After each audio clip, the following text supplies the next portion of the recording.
वेदाहमेतं पुरुषं महान्तम् आदित्यवर्णं तमसः परस्तात् तमेव विदित्वा अतिमृत्युमेति नान्यपन्थो विद्यते अयनाय।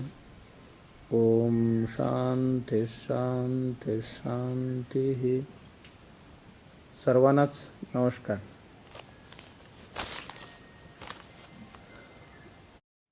आपण दररोजच्या या अंतर्जालीय सत्संगात सम्मिलित आहोत.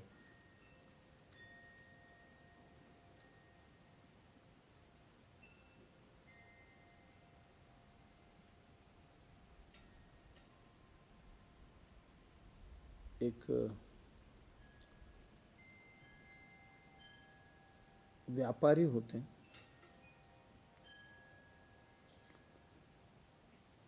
त्यांना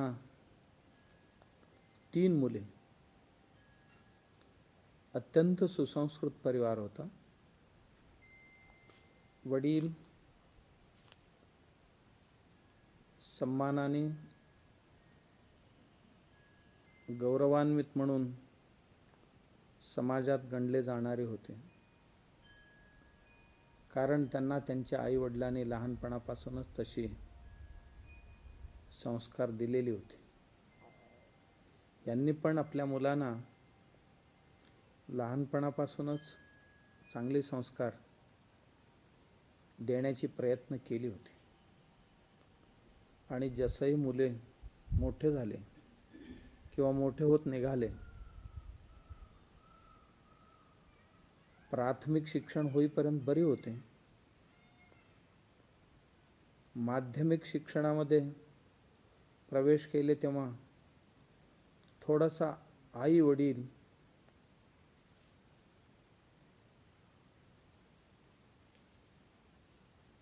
साशंकित झाले.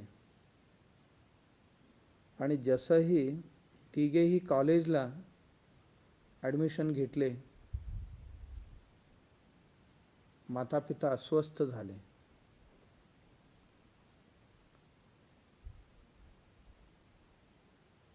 कॉलेज संपून जेव्हा घरी आले, वडील मुलांना म्हणाले, आपण लहानपणी जसा होता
तशी आचरण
नमः।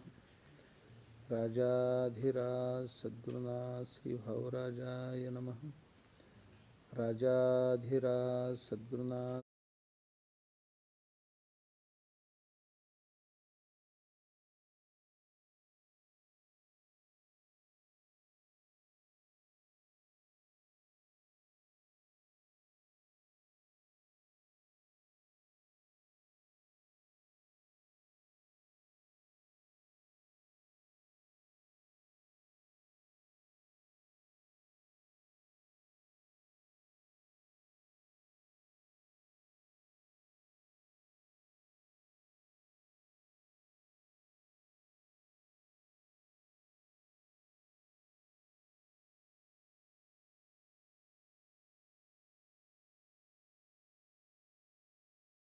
सद्गुरुनाथ श्री काडसिद्धेश्वराय नमः।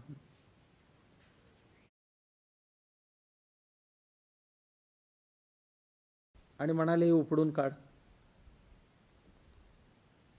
आणि तो उपडून काढ वडील सांगतात तर पटकन उपडून काढला.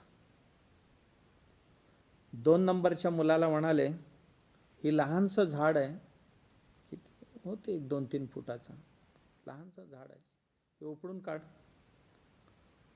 तो एका हाताने उपडायला गेला, दिसायला जरा हलका दिसलं, एका हातानेच काढायला गेला, नाही निघाला. मग दोन्ही हात लावला, दोन्ही हातानेही आटापिटा केले तरी निघेना ते. शेवटी जोरचा एक झटका दिल्यावर चटचट चटचट आवाज करत झाड निघाला. मोठा मुलगा होता, त्याला म्हणाले ही झाड दिसते ना समोरचं, हे उपडून काढशील का. मुलांनी बघितले त्याच्याकडे, कारण ते 5-6 फुटाच्या वर गेलेलं होतं. म्हणाला बाबा झाड मोठं झालेले आणि धरून उपडावं तर आता हातातही ते मावत नाही, आणि त्याच्या मुळी पण फार खोल गेलेले आहेत,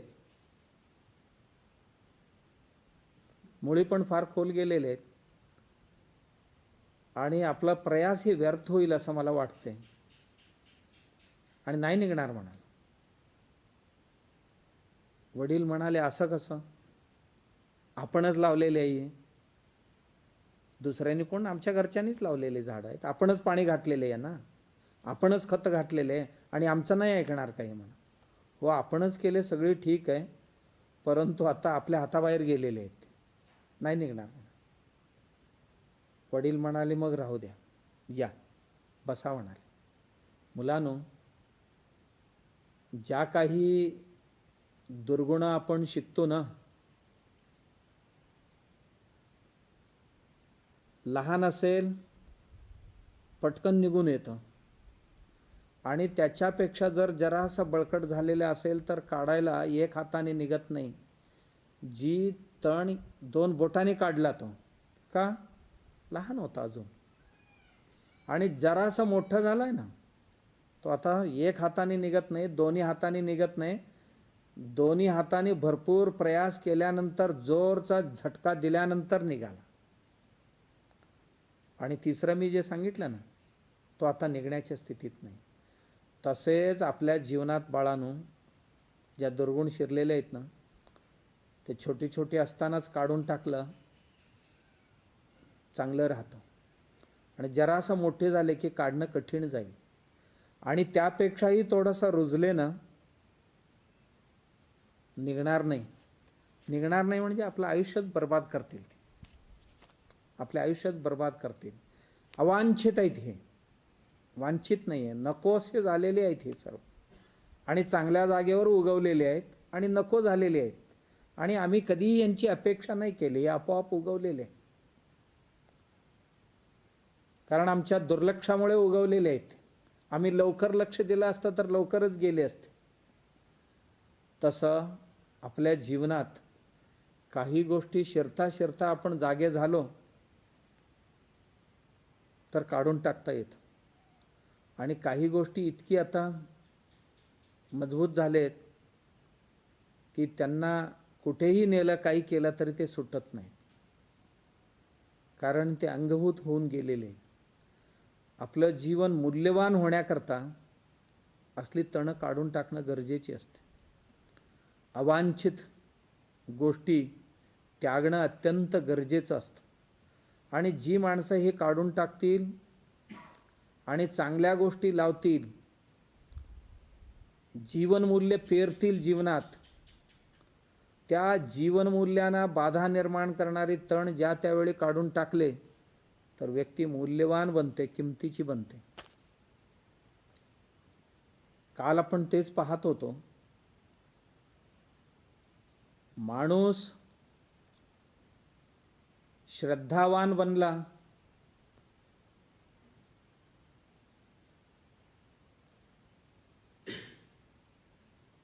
तो आस्तिक बनतो. श्रद्धावान बनला तर आस्तिक बनतो आणि अश्रद्धावान बनला तर तो पुढे नास्तिक बनतो. श्रद्धा आणि अश्रद्धेकरता काय कारण आहेत? आपलं जीवनातलं पवित्र आचरण जे आहे ते श्रद्धेचं बीज आहे, श्रद्धेला कारणीभूत ठरते.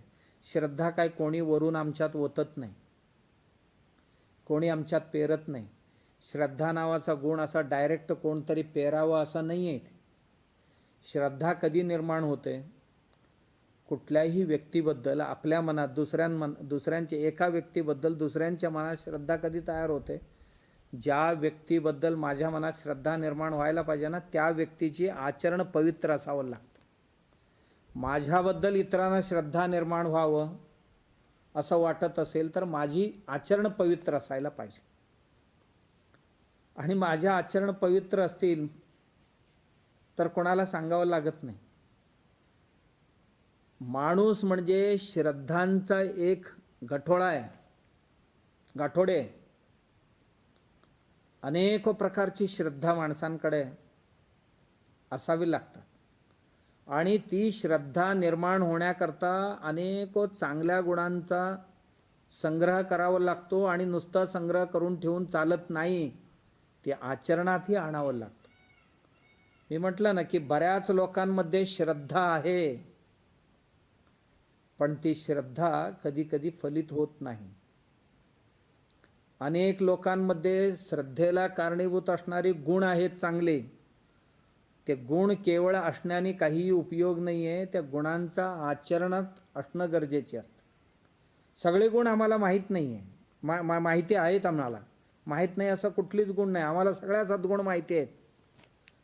गुण माहिती असणं आणि गुणांचं ज्ञान असणं हे पुरेशी नाही आहे.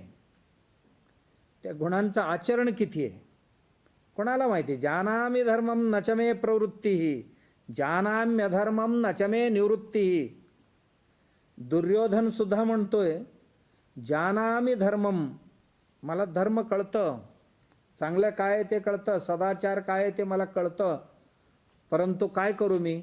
नचमे प्रवृत्ती, माझी प्रवृत्तीच होत नाही. त्या ती आचरण करावं असं मला वाटतच नाही.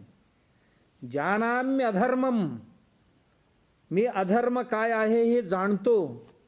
नचमे निवृत्ती, परंतु त्या अधर्मापासून बाजूला व्हावं असं मला वाटतच नाही. प्रत्येक व्यक्तीची अवस्था अशीच असते. आमच्याकडे नैतिक मूल्यांचा साठा नाही असं कोणीच म्हणू शकत नाही. सगळ्यांना माहिती आहे दारू चांगलं नाही, हे सगळ्यांना माहिती आहे. आणि चांगल्या गोष्टी काय काय हेही आम्हाला माहिती आहे. पण आता बघा ना, मंदिर सगळी ओस पडलेत, बरोबर, जाणारी कमी. मधिरालयासमोर केवढ्या मोठ्या मोठ्या रांग लागला. जसं लॉकडाऊन उठवलं कोणाचा? दारूवाल्यांचा. दुसऱ्या दिवशी पुरुषांची लाईन वेगळी, महिलांची लाईन वेगळी. आणि टी व्हीवाले कॅमेरा आणल्याबरोबर तोंड झाकत होते. लाईन केवढी मोठी लागली, 2-2 किलोमीटरची लाईन. 10 वाजता दुकान उघडणार तर 5 वाजता येऊन पाळीत बसलेले होते. मंदिरांमध्ये आरतीला कोण नाही, पूजेला कोण नाही. हे दुर्दैव नाही तर काय असणार आहे? जिथे गेल्याने शांती समाधान मिळणार आहे, आत्मिक समाधान लाभणार आहे, सात्विक जीवनाचा पाया रोवणार आहे जिथे, तिथे जायला कोण तयार नाही.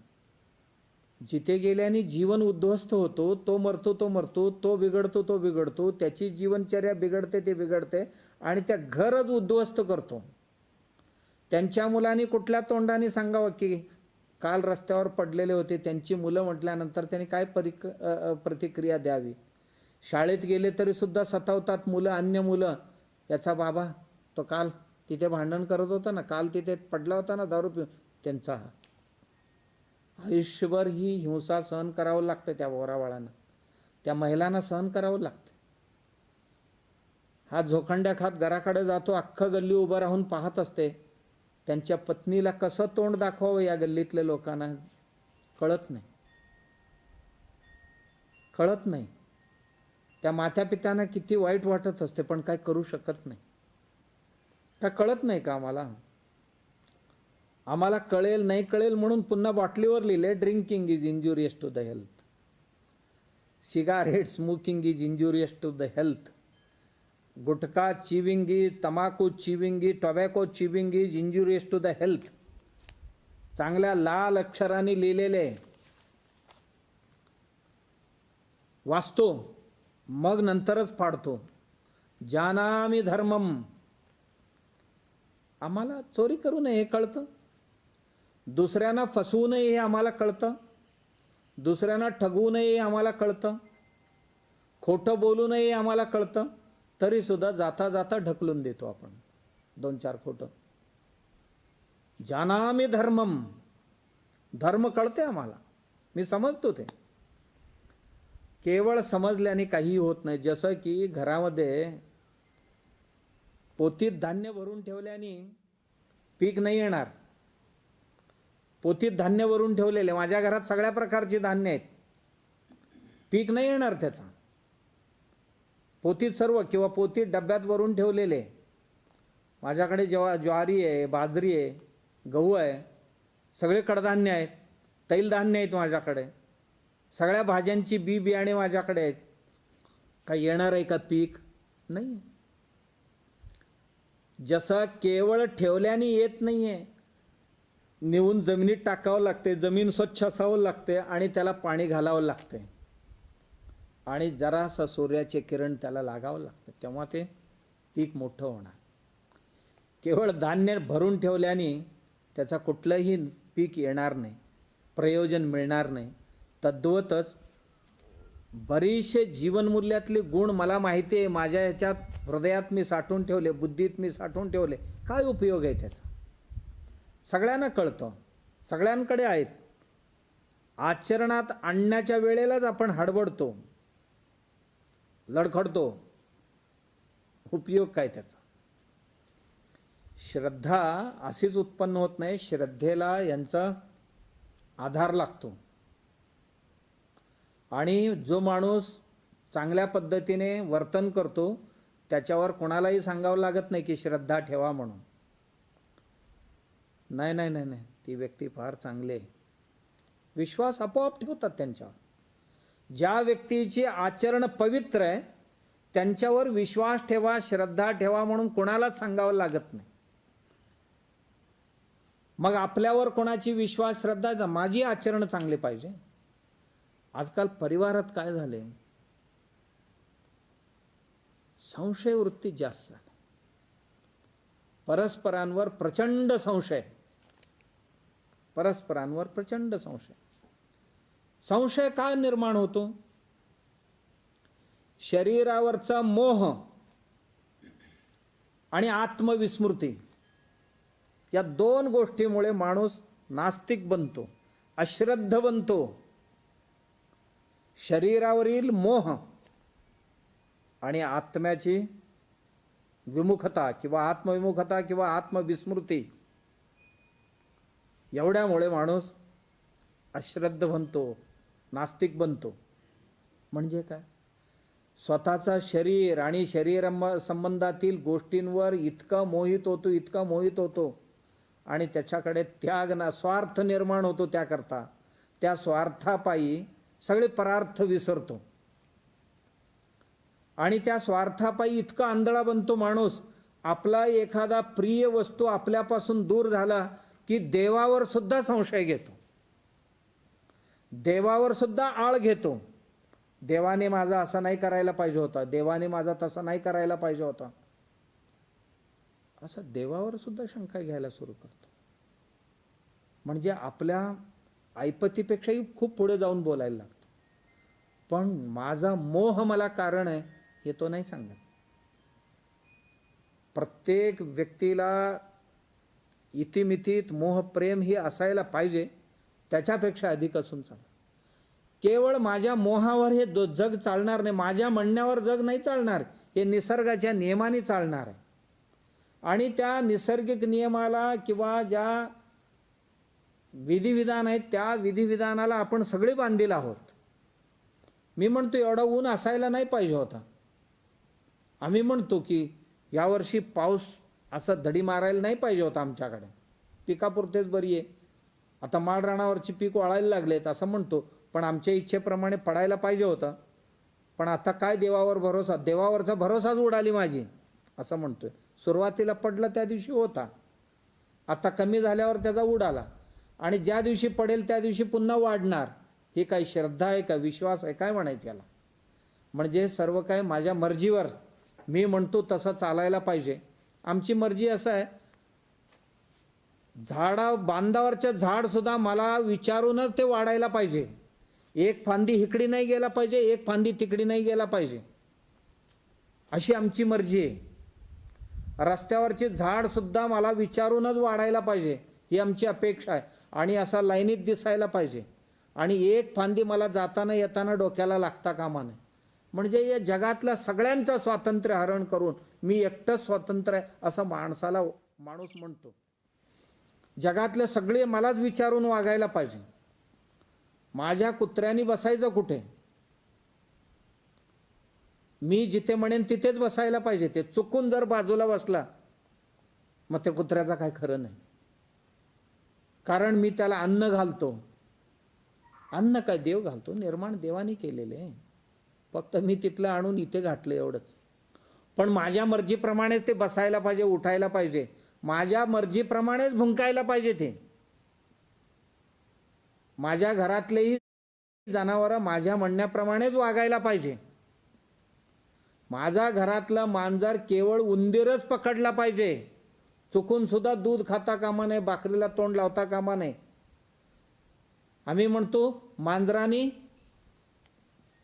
नीती सोडलेले का, ते भाकरी खायला लागले आता आमच्या माघारी, आणि मी दर दिवशी सकाळपासून संध्याकाळपर्यंत त्या मांजराचा बाप आहे, पण मला नाही लाज वाटत. पण मला माझ्या मांजर कुत्र्यापासून सुद्धा अपेक्षा आहे, ती प्रामाणिक वागायला पाहिजे. मी कोणाशी प्रामाणिक आहे, माझ्याकडेही माझी अंतर्दृष्टी असणं गरजेची असते. मी कोणाला काय करतोय का, मी कोणाला काय दुखवतोय का, मी कोणाला काय फसवतोय का, असं माझंही आत्मपरीक्षण, मी जसं इतरांकडून अपेक्षा करतो तसं माझ्याही अपेक्षा माझ्याबद्दल असायला पाहिजे. श्रद्धा तेव्हा वाढते तेव्हा मी माणूस पवित्र आत्मा बनतो. ही माझ्या वैयक्तिक शरीरावरच्या आणि शरीरासंबंधातले जे कोणी असतील, जे काय असेल त्याच्यावरच्या या मोहापायी, लोभापायी अश्रद्धा निर्माण होते, नास्तिकता निर्माण होते. नास्तिकतेचा, अश्रद्धेचा अन्य काही कारण नाही, केवळ आणि केवळ स्वाभिमान किंवा अहंकार आणि त्यांचा स्वार्थ आणि आत्मविन्मुखता, त्यांची बहिर्दृष्टी. आत्मविमुखता म्हणजे बाहेरच पाहतो, स्वतःकडे पाहत नाही. प्रत्येकाला सकाळपासून सगळ्यांना विचारणार, तू कुठे चाललाय, तू कुठून आलाय,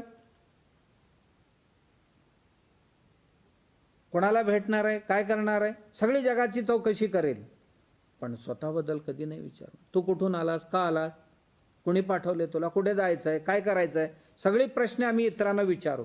आणि हाच प्रश्न स्वतःला आम्ही कधी विचारतो का, की मी कोण आहे, मी कुठून आलो आणि का आलो, माझा जीवनाचा उद्दिष्ट काय आहे, माझ्या जीवनाचा लक्ष्य काय आहे आणि त्याच्याकरता मी काय केली पाहिजे, काय नाही केली पाहिजे, काय केले तर मला आत्मदर्शन होईल, माझं जीवन पवित्र होईल, माझं आचरण पवित्र होईल, पवित्र आचरणेने मला समाधान मिळेल, शांती मिळेल, ही प्रश्न मला मी कधी विचारतो का? नाही विचारत. आम्ही अन्यांना विचारतो. अन्यांवर सगळ्यांवर संशय आमचा. संशयाचं कारण मी म्हटलं ना आपल्याला, हीच या कारणास्तव संशय. कोणाकोणावर? पतीचा संशय पत्नीवर, पत्नीचा संशय पतीवर. नवरा आला कुठून बाहेरून, बसला, गेलाय कुठेतरी, आला, आल्यानंतर स्वास्थ्य नाही, समाधान नाही, काही ना काहीतरी आम्ही त्यांच्यात शोधत असतो. नवरा बाहेरून आला, घरातल्या पत्नीला पाहून समाधान नाही, तोही काही ना काहीतरी शोधत असतो. चुका शोधत असतात एकमेकांची. का चुका का शोधतात? संशय वृत्ती. संशय वृत्तीची माणसं कधी समाधानाने जगू शकत नाही. संशयात्मा विनश्यते. संशय माणसांचा विनाश करतो. पती पत्नींची परस्परांवर विश्वास कमी झालेले, आई वडिलांची मुलांवर, मुलांच्या आई वडिलांवर. नेहमी मुलांची एक तक्रार असते, आमचे आई वडील आमच्यापेक्षा आमच्या बहिणींवरच त्यांचा जास्त आहे. त्या बहिणी इथे नाहीत, नेहमी यांचं सारखं त्यांच्याबरोबरच संपर्क असतो. ते जसं सांगतील तसं इथे आमच्या घरात वागतात. आणि मुलाचा आणि सुनेचा एक आरोप असतो असाच. आणि सून म्हणते किंवा आई वडिलांना विचारा, ही सून नीट वागत नाही, नेहमी आमच्यावर आळ घेते, आमच्यावर संशय घेते. आणि मुलगा आमचा आधी चांगला होता पण ही आल्यानंतर बिघडला. त्यानं का? परस्परांवर विश्वासाचा अभाव. परस्परांवर विश्वासाचा अभाव म्हणण्यापेक्षा परस्परांना समजून घेण्यात सगळी कमी पडतो आपण. परस्परांना समजून घेण्यात कमी पडतो. भावबंधावर परस्परांवर अविश्वास. कुठे त्यांनी एक 2 फूट दाबला का माझ्या शेतात, माझी 2 फूट त्यांनी दाबला. माझ्यातलं काहीतरी नेला नसेल ना, गेला ना, माझ्यापेक्षा पुढे जातो की काय. परत भावबंदकीमध्ये विश्वास नाही. पही पाहुण्यांमध्ये परस्पर अविश्वास. नेता आणि प्रजा दोघांमध्ये परस्पर विश्वास नाहीये. परस्परांवर संशय. एकमेकांना भेटायला आले तर दोघांनाही समाधान वाटत नाही. बघा, सामान्य माणूस एकदमच कोणतरी मोठा माणूस आपल्या खांद्यावर हात टाकलं की त्याला बरं नाही वाटत. इलेक्शन जवळ आलेच वाटते, असं वाटते त्याला. संशय येतो त्याच्या मनात. आणि कधी बोलवलं तरी न येणारा 2-4 कार्यकर्ते घरासमोर घुटमळायला लागले की नेत्याला बरं वाटत नाही. म्हणजे काहीतरी आणलेच वाटते याने, काम लावतात आपल्याला कामाला. यात का? प्रीती प्रेमापेक्षाही संशय बळावत चाललेले. मालकाचा नोकरांवर, नोकराचा मालकावर परस्पर विश्वास नाही. वकिलांचा पक्षकारांवर, पक्षकारांचा वकिलांवर परस्पर विश्वास. डॉक्टरचा रुग्णावर, रुग्णाचा डॉक्टरवर परस्पर विश्वास नाही आहे. विश्वास असल्यासारखा आभास निर्माण करतात. पेशंट म्हणत असतो मला लुबाडणार तरी नसेल ना, त्याच्या मनात असते. आणि गोळी बिळी देऊन मला बरं करेल,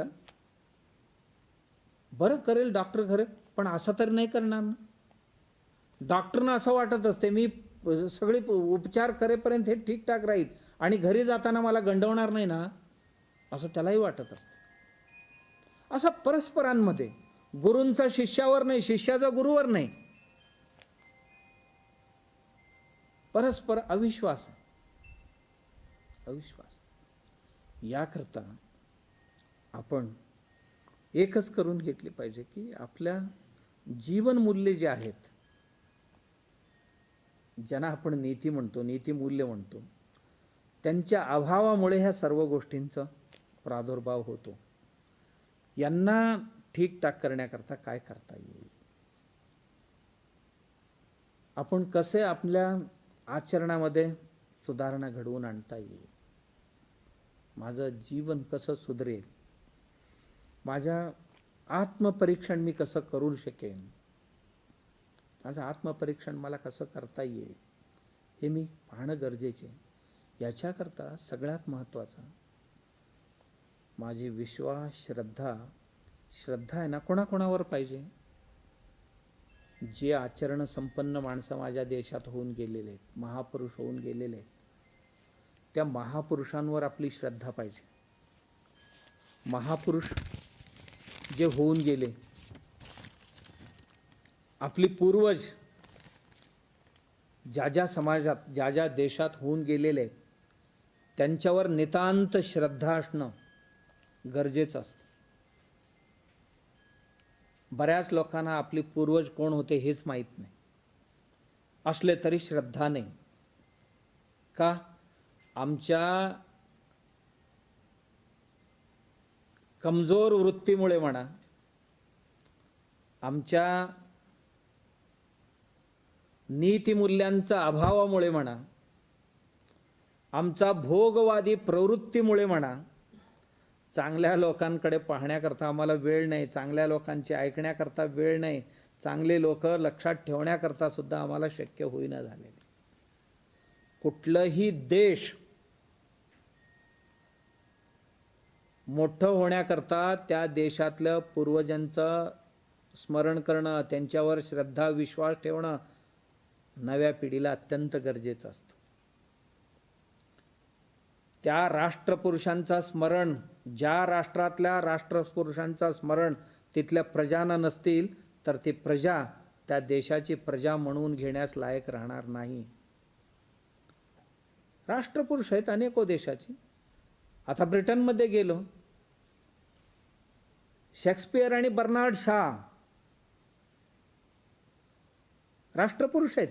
तिथल्या कुठल्याही मुलाला विचारलं तरी सांगतील आमच्या देशाची असट आहेत, ते असट आहेत. फ्रान्सचे लोकांना विचारलं तर ते सांगतील रूसो आणि वॉल्टेर आमचे राष्ट्रपुरुष आहेत, अभिमानाने सांगतील. रशियाच्या लोकांना विचारलं तर सांगतील ते टॉलस्टॉय आणि गार्की, मॅक्सिम गार्की आमच्या देशाची महापुरुष आहेत, देश घडवणारी माणसं आहेत, असं जरूर सांगते. चीनच्यानं विचारलं तर ते सांगतील कन्फ्युशियस आमचा आधार, कन्फ्युशियस आमचा श्रद्धास्थान आहे आणि मेनसियस ही आमची श्रद्धास्थान आहेत, हे जरूर सांगते. जपानच्या लोकांना विचारलं तर ते सांगतील आमचा जन्म ज्यांनी दिले तो बुद्ध आमचा आदर्श आहे म्हणून सांगते. इस्रायलचे लोक सांगतील ईसाई आमचा आहे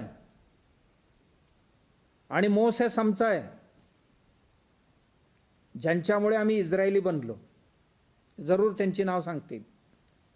अमेरिकेतील लोकांना जरूर अभिमान आहे, वॉशिंग्टन आमचे आहेत, लिंकन आमचे आहेत, जेफरसन आमचे आहेत, यांच्या जीवनाच्या आदर्शावर आम्ही चालतो असं ते जरूर सांगतील.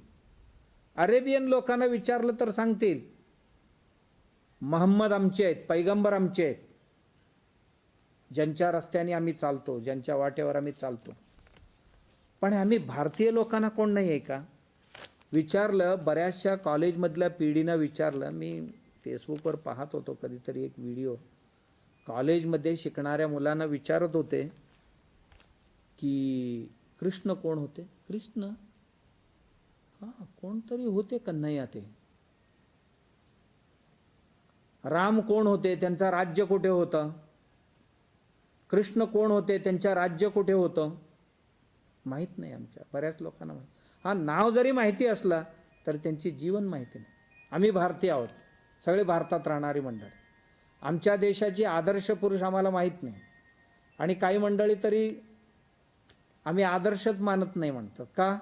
ते इतके आत्मसंकुचित वृत्तीची झालेले आहेत, त्यांना असं वाटतं की त्यांच्यापेक्षा शाणेत जगात कोण नाही. आम्हाला युधिष्ठिर माहीत नाही, आम्हाला बऱ्याच लोकांना भीम माहीत नाही, बऱ्याच लोकांना आम्हाला आमचे इतिहास पुरुष माहीत नाही आहे. आम्हाला आमचे शासक माहीत नाही आहे, ज्यांनी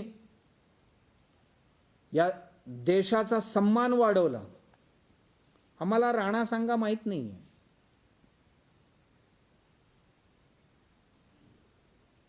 आम्हाला राणा सांगा माहीत नाही, जो चित्तोडचा राजा होता, मेवाडचा, माहीत नाही आम्हाला. जो या देशाची सीमा इराणपर्यंत नेला होता, माहीत नाही.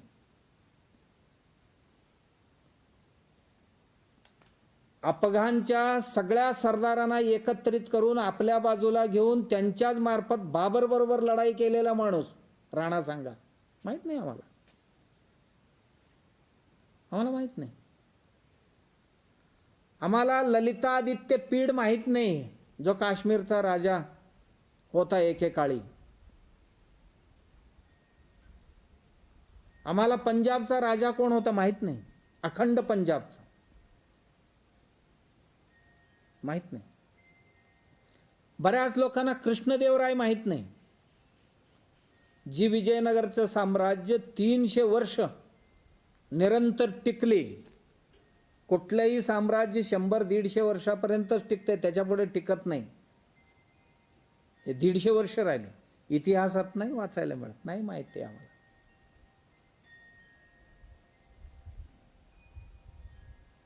आम्हाला आमची चोळ राजे माहीत नाहीत. आम्हाला आमचे चालुक्य पुलकेशी माहीत नाही आहे.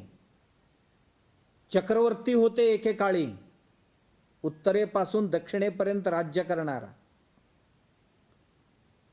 आणि मला वाटते पुढील पिढीला छत्रपती शिवाजी महाराज सुद्धा लक्षात राहील की नाही माहीत नाही. शंभूराजे लक्षात राहील की नाही माहीत नाही. राणा प्रताप लक्षात राहतील की नाही माहीत नाही.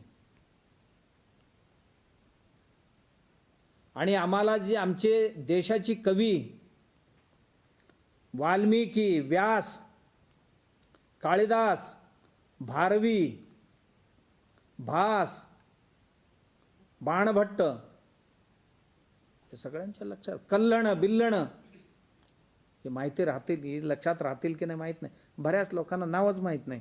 साहित्य तरी काय पाहणार आपण, काय त्यांनी अद्भुत लिहिलं आम्हाला काय माहिती, वाचत नाही आपण. लोकांचं राहू द्या, आमच्या घरातली वाचत नाही. आम्ही बरीच मंडळ, मी एका शाळेत गेलो होतो, विचारलं त्यांना, कोणाकोणाचं नाव विचारलं मी, बऱ्याच लोकांची नाव सांगितले. सिनेमातलं विचारलं, सांगितलं त्यांनी. खेळातलं विचारलं, सगळे सांगितले त्यांनी. आणखीन कोणाकोणाचं तर नाव विचारलं, नेत्यांचं नाव विचारलं, तेही सांगितले त्यांनी. मग त्यांना विचारलं वडिलांचं नाव, वडिलांचं ठीक सांगितले. आजोबाचं नाव, आजोबाचेही काही मुलांनी सांगितले, काही मुलं जरासं डोकं खाजवायला लागले. मग त्यांना विचारलं मी, आजोबांचे आजोबा कोण होते, एकालाही माहीत नाही, एकालाही माहीत नाही.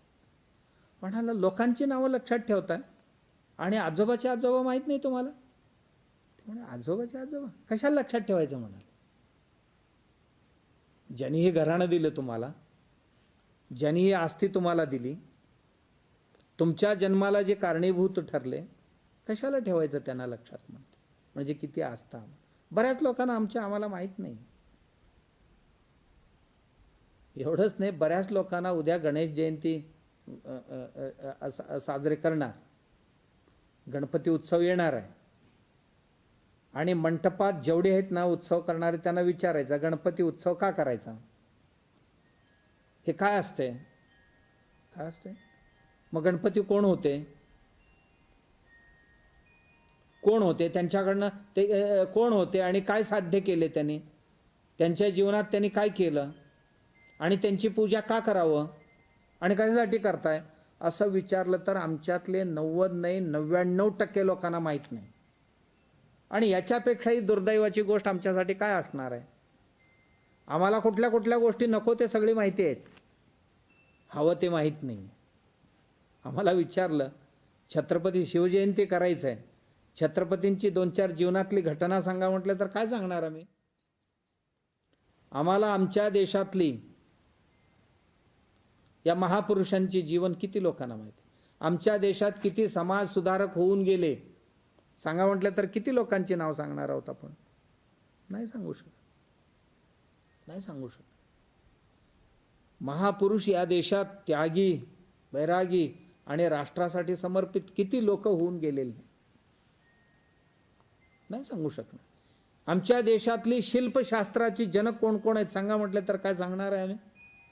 अवा हे जे नगर बसवले गेले, किल्ले बनवले गेले, कोणत्या शास्त्र प्रमाणे हे आहेत आणि कुठली कुठली शिल्प आहेत, कठीण आहे सांगणं,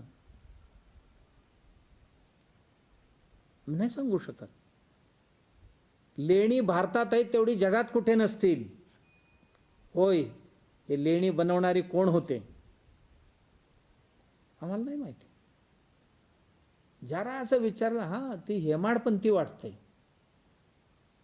आणि कोण म्हणते नाही ते जकणाचार्यांचे जकणपंथी आहे ते, कोण म्हणतील नाही ते विश्वकर्मा शैलीचे आहे, आणि कोण म्हण नाही मया शैलीची आहे ते. आम्हाला तेही माहीत नाही ना यांची शैली कुठल्या शैलीतली आहे. आम्ही इथले कोल्हापूरचीच माणसं आहोत. खिद्रापूर बरीच लोकांनी नाही बघितलं. जी लेणी आहे कोल्हापूर जिल्ह्यातल्या अद्भुत लेणी आहे, बऱ्याच लोकांना माहीत नाही. औरंगाबादमधले कितीतरी लोकांना अजंठा वेल्लोरा माहीत नाही. महालक्ष्मीची मंदिर कितीतरी लोकांना कोल्हापुरात माहीत नाही. जी लेणी आहे अद्भुत शिल्प आहे तिथे नाही. आम्हाला आमच्या देशातले कलाविद माहीत नाही आहे. हो, चित्रकलेत कोण होते, राजा रविवर्मा, आम्हाला कितीतरी लोकांना माहीत नाही आहे.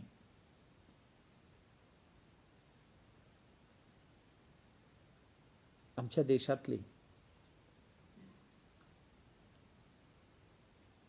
जे स्वातंत्र्य सैनिक आहेत, घरादारावर तुळशीपत्र ठेवून स्वतःची आत्माहुती देऊन या देशाला स्वातंत्र्य मिळवून दिलेली माणसं माहीत नाही आहे. सगळ्यांना तोंडपाठ एक दोघा चौघांचीच आहे, भगतसिंग, चंद्रशेखर आझाद, राजगुरू. महाराष्ट्रातच आम्ही राहतो, बऱ्याच लोकांना चाफेकर बंधू माहीत नाही, अनंत कान्हेरे आम्हाला माहीत नाही. हा, काही लोकांना तिलक माहिती आहेत, गोखले माहिती आहेत, एवढीच होते. अल्लुरी सीताराम राजू आम्हाला कोणाला माहीत नाही. जो आदिवासींचा टोळी तयार करून ब्रिटिशांविरोधात लढले, ज्या दिवशी पकडले गेले झाडाला बांधले, असं बांधून पायापासून फायरिंग, पायापासून गोळ्या घालत घालत घालत घालत गळ्यापर्यंत गेले. त्यांनी त्यांचे रहस्य सोडून नाही दिली. नाही, अल्लुरी सीताराम राजू आम्हाला कोणालाच माहीत नाही. तामिळनाडूतला कट्टबोम्मा कोण होता आम्हाला माहीत नाही. ते आमचे स्वातंत्र्य सैनिक होते, माहीत नाही आम्हाला कट्टबोम्मा.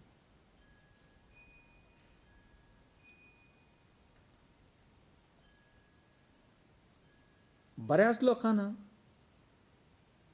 नुसतं अंदमान निकोबारमध्ये 800 लोक होते, 800 लोकांची व्यवस्था, 800 खोल्या आहेत तिथे, 800 लोक होते. 800 लोक, कोण 14 वर्ष, कोण 24 वर्ष आणि त्यापेक्षाही अधिक काळ त्या अंदमान निकोबारच्या द्वीपावर सजा काटलेले आहेत.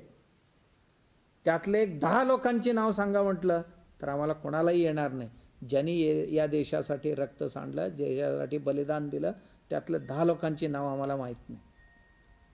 बरीच लोक म्हणते कशासाठी लक्षात ठेवायचं. अरे ज्यांच्या बलिदानामुळे आम्ही आज इतक्या सुखाने इथे राहतो आहोत आणि हे सर्व भोग भोगतो आहोत.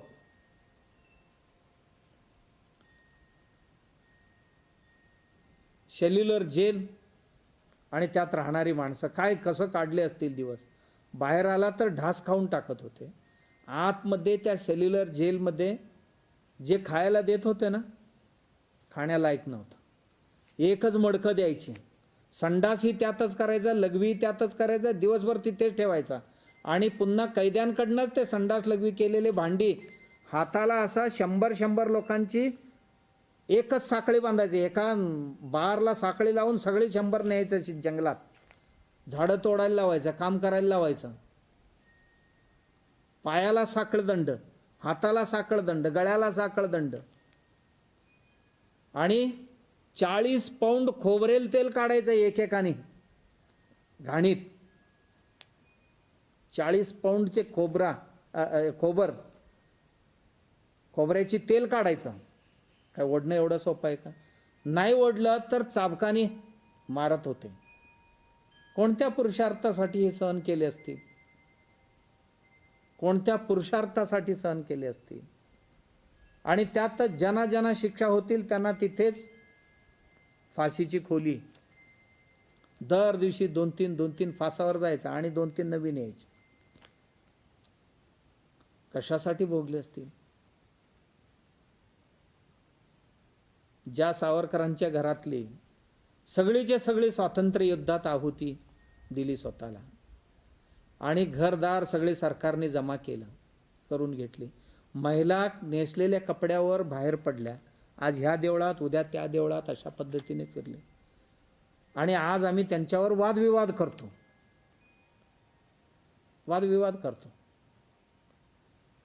किती श्रद्धा आमची त्यांच्या? कुठे आहे श्रद्धा? किती लोकांना आम्हाला माहिती आहे मदनलाल धिंगरा काय केला. जो मुलगा लंडनमध्ये जाऊन इथल्या जे क्रूर अधिकारी होते त्याला तिथे गोळ्या घालून ठार करणारा, पळून न जाता उभं राहणारा मदनलाल धिंगरा. बस माझं कार्य मी पूर्ण केले, तुम्हाला काय करायचं तुम्ही करा म्हणाला. कबूल आहे मारले? हां मीच मारलेलं आहे म्हणाला. एवढंच नाही, त्याचा भाऊ आणि वडील गेले लंडनला फाशीच्या आदल्या दिवशी आणि ब्रिटिश अधिकाऱ्याला लिहून दिलं की ह्याचा आणि आमचा काही संबंध नाही, त्याची तोंड सुद्धा बघणार नाही. किती वाईट झालं असेल त्या मुलाला. मुलाने आईला पत्र लिहिलं, आई वडील आणि भाऊ येऊन गेले हे मला कळलं, पण मला पाहणं त्यांनी पसंत नाही केलं. मी काय करू?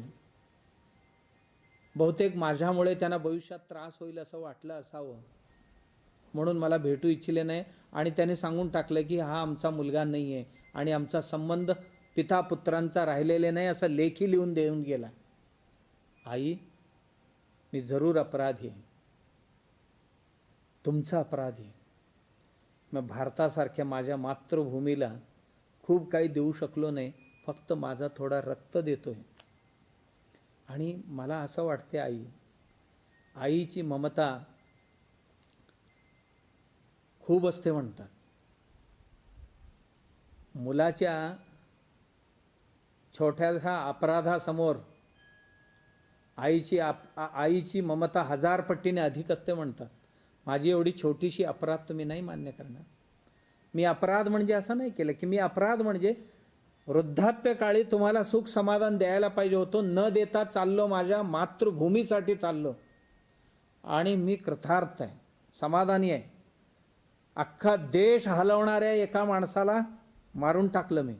ब्रिटिश सरकारला मी हादरा दिलेले, कारण त्यावेळी ब्रिटिश प्राईम मिनिस्टर म्हणाला की मदनलाल धिंगरा हा सामान्य नाही आहे आणि त्याचा पार्थिव शरीर जरी दिला तरी तो जगाचा हिरो बनेल.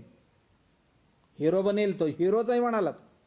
त्या लोकांनी कबूल केले की जगाचा हिरो आहे तो. अरे आमच्या देशात येऊन आम्हाला गोळी घातले, केवढी लज्जास्पद गोष्ट आहे. म्हणाला. आणि म्हणतोय, आई आपली माझ्यावर ममता आहे आणि मुलाच्या या छोट्याशा अपराधासमोर आपली ममता फार मोठी असते असं मी ऐकलेले. मला जरूर आपण ममतेने मला माफ कराल, पण माझी एक इच्छा तुम्ही पूर्ण करावं अशी मला वाटते. वडील आले असते तर त्यांच्यासमोर सांगणार होतो, पण त्यांनी माझ्या पितृत्वच नाकारल्यामुळे मी काय सांगू शकत नाही. पण आई, तुला मी या पत्राद्वारे एक प्रार्थना करतो. काय प्रार्थना केली? आई, जोपर्यंत भारत स्वतंत्र होत नाही तोपर्यंत पुन्हा पुन्हा मी जन्माला यायचं ठरवलेले आहे. आणि माझी इच्छा आहे की मला पुन्हा पुन्हा तूच जन्माला घालायला पाहिजे. मला आई म्हणून तूच भेटायला पाहिजे, तरच माझ्यासारखा पोरगा जन्माला येईल. हा मदनलाल धिंगरा आम्हाला किती लोकांना माहिती आहे? आज किती लोकांना माहिती आहे? आम्हाला उधमसिंग किती लोकांना माहिती आहे? जो जालियनवालाबाग हत्याकांड केलेला जनरल डायर जो होता, SP डायर जो होता तिथला, एका डायरला लंडनमध्ये जाऊन ज्यावेळी जालियनवालाबाग हत्याकांड घडला होता त्यावेळी उधमसिंग फक्त 5-6 वर्षांचा होता. त्यांच्या वडिलांच्या बोट धरून गेला होता जालियनवालाबागमध्ये. त्याच्या डोळ्यासमोर वडिलांचा आणि अन्य जणांचा सगळे हत्याकांड पाहिलेला होता. पण त्या दिवसापासून त्याचा रक्त सळसळत होता की हा कोण आहे? जनरल डायर, याला मी मारणार म्हणजे मारणार. आणि 19-20 वर्षांचा झाला, लंडनला गेला, लंडनमध्ये जाऊन गोळ्या घालून ठार करून आला. आज उधमसिंग नगर आहे त्याच्या नावाने उत्तराखंडमध्ये. की आम्हाला हा उधमसिंग किती लोकांना माहिती आहे? नाही ना, आमचे राष्ट्रपुरुष आहे ते. अशी 1 नाही 2 नाही 3 लाख तरुणांनी आत्माहुती दिली. आत्माहुती 3 लाख तरुणींनी दिली. दुर्गाबाबी किती लोकांना माहिती? सगळ्या स्वातंत्र्य सैनिकांना, अशा ज्या क्रांतिकारी होती, सगळ्या क्रांतिकारींची सांभाळ करणारी, वेळ प्रसंगानुसार कोणाला आई बनायला लागले तर आई बनत होती ब्रिटिशांचे डोळ्यात चुकवण्यासाठी. कोणाला बहीण बनायला लागले तर बहीण बनत होती. नाही, भगतसिंगची पत्नी बनली, डुप्लिकेट पत्नी बनून भगतसिंगला लाहोरच्या एवढ्या मोठ्या जी सिक्युरिटी लावलेली होती त्या सिक्युरिटीची डोळे चुकून रेल्वेतनं त्याला पार केली, लाहोरमधून पत्नी बनली. दोघेही छद्मवेश धारण करून तिथून बाहेर पडले. आणि ही दुर्गाबाबी, तिचा नवरा बॉम्ब बनवता बनवता तिथेच ट्रायल घेतानाच गेला. अख्खं घर खाक झालं. आणि सगळ्यांना, जो चंद्रशेखर आझाद होता त्यांना सुद्धा आईसारखं बहिणीसारखे माया देणारी दुर्गाबाबी. आणि दुर्गाबाबी स्वातंत्र्य आल्यानंतर सुद्धा जिवंत होती, एक शिक्षिका म्हणून काम करत होती. आणि या दुर्गाबाबीला मृत्यू आला त्यावेळी अंतिम विधीसाठी सुद्धा सरकारने काही नाही केलं. आणि त्या ज्या गल्लीत राहत होती त्या गल्लीतल्या लोकांनी मिळून एक मूर्ती ठेवायला, एक फोटो ठेवायला गेले तर सरकारने ताबडतोब काढून टाकली त्या काळची. ही आमच्या राष्ट्रपुरुषांच्या बाबतीतली भावना जर असतील तर राष्ट्र कसं घडणार? दुर्गाबाबीला काय मिळालं? ही देशाला एवढा स्वातंत्र्य लढाई, क्रांतिकारी कार्य करून काय मिळालं? काय? आपल्याला आश्चर्य वाटेल की चंद्रशेखर आझाद या क्रांतिकारींचा जो सगळ्यांचा कोषाध्यक्ष होता.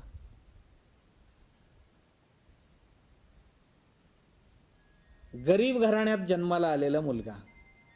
एके दिवशी कोणतरी येऊन म्हणाले, चंद्रशेखर, आई वडील खूप हालाकीत जगतात, घरात 2 वेळची भाकरी नाही आहे. असं 2 वेळची भाकरी नाही? अरे तुम्ही एकुलता एक मुलगा त्यांचा, आणि ह्या कामाला तू लागलास, म्हातारपणी त्यांचे सांभाळ कोणी करायची, हाल होते त्यांचे. मग काय करू म्हणाला. मला अभिमान वाटतो त्यांचा मुलगा म्हणून जन्माला आलो, मला अभिमान वाटतो त्यांचा, काय करू. तो आलेला माणूस म्हणाला, बघ तुम्ही रोज रेल्वे लुटून आणताय, पोस्ट ऑफिस लुटून आणताय, आणि काय काय लुटून आणताय, थोडी पैसे दे ना त्यांच्यासाठी. चंद्रशेखर आझाद म्हणाले, खबरदार परत बोललात तर, हे राष्ट्राची संपत्ती, ही स्वातंत्र्य आंदोलनासाठी ही संपत्ती, माझ्या घरासाठी नाही दिली, माझ्या घरासाठी नाही आणले आम्ही. अरे आई वडील मरतील, जर माझ्या हातातच बंदूक असता तर मी 2 गोळ्या झाडल्या असत्या. या अवस्थेत माझ्या आईवडिलांना ठेवणाऱ्या समाजासमोरच माझ्या आईवडिलांना 2 गोळ्या आणि 1 गोळी माझ्यासाठी ठेवला असतं. का समाज इतकं संवेदनशीलहीन झालं. माझी 2 वृद्ध माणसांना अख्खा गाव मिळून 2 भाकरी देऊ शकले नाही. जाऊ द्या म्हणाले, पण मी त्यातलं 1 दमडीसुद्धा देणार नाही म्हणाले. जे मिळालेली संपत्ती ही स्वातंत्र्य आंदोलनासाठी. आणि या चंद्रशेखर आझाद आज किती लोकांना माहिती आहे, नावच माहिती आहे, पण त्यांची जीवनकथा कोणाला माहिती आहे. चंद्रशेखर आझाद छद्मवेशात झाशीजवळ ओरछा म्हणून गाव, तिथे शेजारच्या एका गावातला. मी गेलो होतो त्या गावी. चंद्रशेखर आझाद जिथे ज्या काकोरी गावामध्ये रेल्वे लुटलेले होते तिथेही मी जाऊन आलो. काकोरी कांड जिथे घडला तिथे त्या रेल्वे स्टेशनवर जाऊन आलो. तिथे एक स्मारक बांधलेले उत्तर प्रदेश सरकार, लखनौपासून थोड्या अंतरावर. मी देशातल्या अनेको स्वातंत्र्य सैनिकांच्या जे आंदोलन स्थान आहेत, स्मृतीस्थान आहेत, तिथे सगळीकडे जाऊन आलो, बहुतेक ठिकाण. का? प्रेरणा मिळावं, खरोखर वंदन करावं त्या लोकांना. यासाठी काय बघितलं त्यांनी, त्यांच्यासाठी काय केले, जे केले ते या देशासाठी केले, या देशाचे जे शत्रू होते त्यांना घालवण्यासाठी केले. या राष्ट्रपुरुषांची आठवण आज आम्हाला किती लोकांना आहे. हा चंद्रशेखर आझाद भूगत असताना एका गॅरेजमध्ये मेस्त्री म्हणून काम करत होते, आणि तिथे ओरछाचा राजा कलकसिंग जुदेव आपल्या गाडी रिपेरीसाठी आले होते. मेस्त्री म्हणाला, मेस्त्रीलाही माहीत नव्हता की हा माझ्याकडे छद्मवेशात इथे राहतोय, भूगत माणूस आहे, आंदोलक आहे, हे माहीत नव्हतं, क्रांतिकारी माहीत नव्हतं. म्हणाले की माझ्यात एक चांगलं मेस्त्री, याची स्पेअरपार्ट ही फॉरेनची गाडी आहे, मिळणार नाही आहे, पण हे घरापर्यंत जाण्याकरता मी स्पेअरपार्ट मागवतो, 15-20 दिवसांनी तुम्हाला लावून देईन, पण तोपर्यंत घरापर्यंत वाटेत बंद पडायला नको, माझा एक मेस्त्री पाठवतो म्हणाले. आणि एक मेस्त्री पाठवला, आणि कलकसिंग जुदेव वाटेत थांबले आणि लघवीला उभे राहिले. आणि लघवी करत असताना त्यांच्या समोरनं एक साप भुस्स करून असा फणा वर काढला.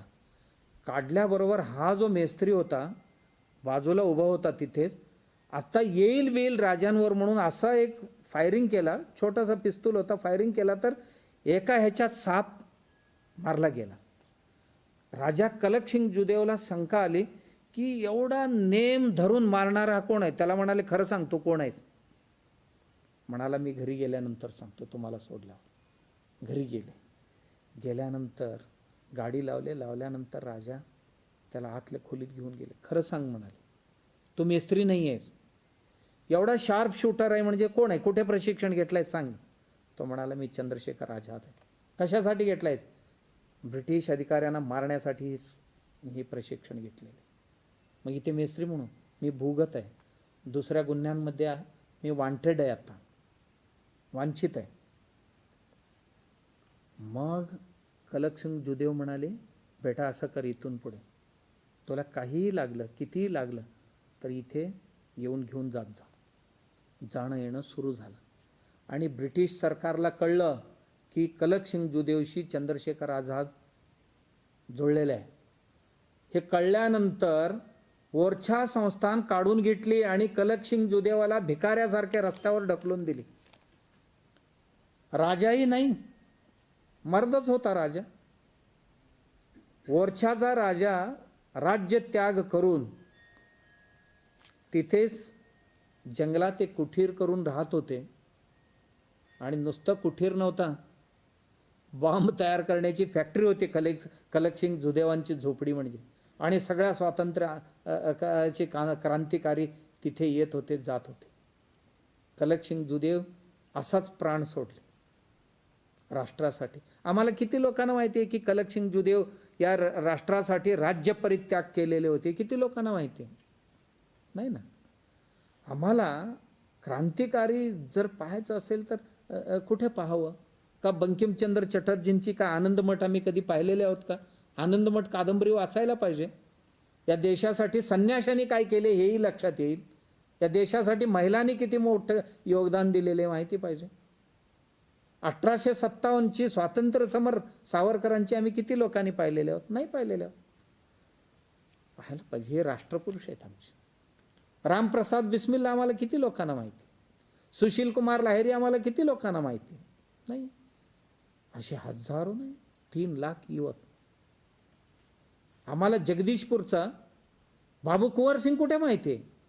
अरे हात जे विषारी गोळी लागली ब्रिटिशांची, आता विष चढेल म्हणून हातच कापून टाकला आणि लढाई लढत राहिला. जगदीशपूरच्या या राजकुमारला भीती घालण्याकरता छत्रपती शिवाजी महाराज त्यांचे आदर्श होते. छद्मयुद्ध लढत होता. 22 माणसं घ्यायचा, रात्री जाऊन हल्ला करायचा. ब्रिटिश त्रस्त झालेले होते.